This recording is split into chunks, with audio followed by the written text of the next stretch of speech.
Hello मेरे प्यारे दोस्तों, आप सभी को मेरे यूट्यूब चैनल कहानी का खजाना में स्वागत करती हूँ।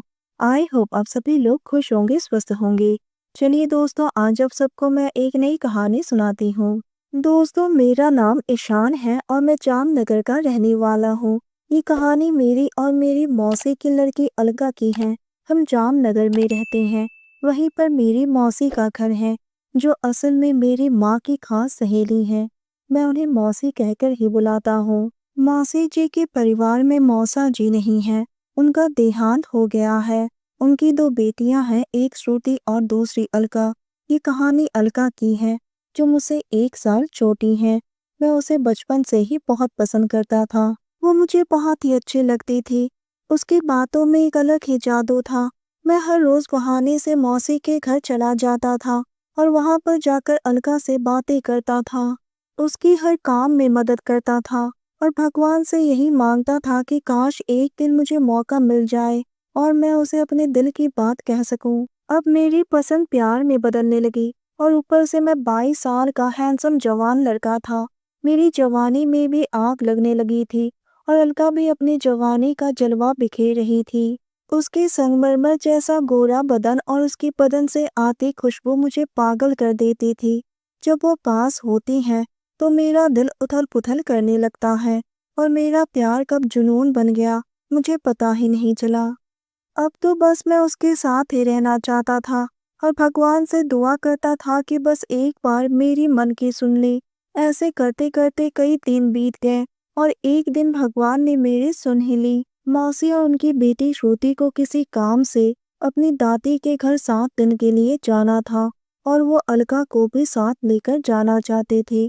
पर उसकी कुछ ही दिनों के बाद एग्जाम है, इसलिए अलका ने जाने से मना कर दिया।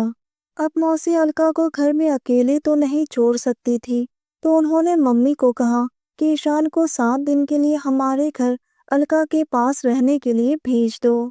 दोस्तों, चैनल पर नए आए हैं तो इस वीडियो को एक लाइक करें और चैनल को एक सब्सक्राइब करें, ताकि ऐसी ही कहानियाँ आप सभी को मिलती रहें। मैं ये बात सुनकर बहुत ही खुश हो गया। फिर मैं तैयार होकर मौसी के घर चला गया। मैंने दरवाजे की घंटी बजाई तो अलका ने दरवाज़ा खोला। मैं अंदर जाकर सोफे पर बैठ गया। अलका ने हम दोनों के लिए खाना बनाया। मैं अलका की काम में मदद कर रहा था और ऐसे करते करते रात के 9 बज गए थे। हम दोनों खाना खाकर टीवी देखने लगे। टीवी में एक बहुत ही हॉट रोमांटिक फिल्म चल रही थी। अलका बड़े ही मजे लेकर वो फिल्म देख रही थी। फिल्म देखते देखते रात के 12 बज गए थे। फिर हमें नींद आने लगी और हम सोने के लिए कमरे में चले गए। अलका ने भी मुझसे कहा कि ईशान, तुम मेरे पास से सो जाओ, क्योंकि घर में हम दोनों ही अकेले हैं और मुझे अकेले सोने में डर लगता है। मैं उसके साथ बिस्तर में सो गया। रात को मुझे नींद नहीं आ रही थी। मैंने अलका को आवाज़ लगाई तो उसने कोई जवाब नहीं दिया, तो मुझे लगा कि वो सो गई है। पर मेरी आंखों से मानो नींद एकदम ही गायब हो चुकी थी। अलका धीरे से मेरी तरफ पलटी और उसने अपना हाथ मेरे सीने पर रख दिया, तो मुझे भी बेचैनी होने लगी। अब मेरे से कंट्रोल नहीं हो रहा था, पर डर भी लग रहा था कहीं उसे बुरा न लगे। मैंने धीरे से अलका की गालों पर हाथ रखा, फिर उसके कंधे को सहलाया और जब मैंने उसके कमर पर हाथ रखा तो वो एकदम से उठ गई। मैं डर के मारे अपनी आंख बंद करके सो गया।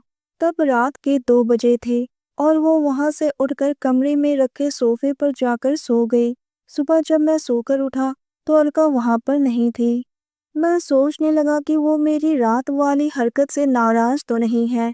फिर मैंने किचन में देखा तो वो खाना बना रही थी। अलका बड़ी प्यार से बोली, उठ गए महाशय? मैंने कहा, जी हाँ। फिर मैंने हिम्मत करके धीरे से पूछा कि कल रात आप बिस्तर की जगह सोफे पर कैसे सो गई? अलका बोली, देखो कैसे नाटक कर रहा है। मुझे सब पता है जो तुमने कल रात को किया था। मैं उसकी बातें सुनकर सन्न रह गया। वो मेरी तरफ देखकर हंसने लगी। मैंने उसे अपनी बाहों में ले लिया और उसके होठों को धीरे से चूम लिया। मैंने कहा, मुझे जोरों की भूख लगी है। उसने कहा कि खाने से पहले मुझे कुछ और भी करना है। हमेशा मैं खुद ही करती हूँ, आज तुम ही कर दो। मुझे अच्छी तरह से पता था कि अलका को क्या चाहिए। मैं उसे गोदी में उठाकर उसके कमरे में ले गया और उसको बिस्तर पर लेटा दिया। उसने अपनी कुर्ती ऊपर की और उसके मुलायम पेट मेरे सामने था। मैंने धीरे से निकाला और उसके हाथ में दिया। उसने कहा, बहुत दर्द होता है, थोड़ा आराम से डालना। जैसे ही मैंने धीरे से अंदर डाला तो वो जोर जोर से चिल्लाने लगी। बोल रही थी, प्लीज बाहर निकालो, बहुत दर्द हो रहा है, मेरी जान जा रही है। उसकी आंखों से आंसू बह रहे थे। मुझे भी उसे इस हालत में देखकर बहुत तकलीफ हो रही थी, लेकिन मैं कर भी क्या सकता था। उसको खाने से आधे घंटे पहले इंसुलिन की इंजेक्शन लेनी ही पड़ती है। थोड़ी देर बाद वो खुद ही शांत हो गई। उसके बाद हम दोनों ने खाना खाया और धीरे धीरे हम दोनों एक दूसरे के करीब आने लगे। वो भी मुझे बहुत पसंद करती थी। इन 7 दिनों में मैंने अलका की खूब सेवा की और मुझे सेवा का मेवा भी मिला। अब मैं और अलका पहले से बहुत ही ज़्यादा खुश रहने लगे हैं और एक दूसरे को अच्छी तरह से जानने लगे हैं। दोस्तों, आप सबने अपना कीमती समय निकालकर इस वीडियो को सुना, इसके लिए आप सभी को धन्यवाद करती हूँ। धन्यवाद दोस्तों।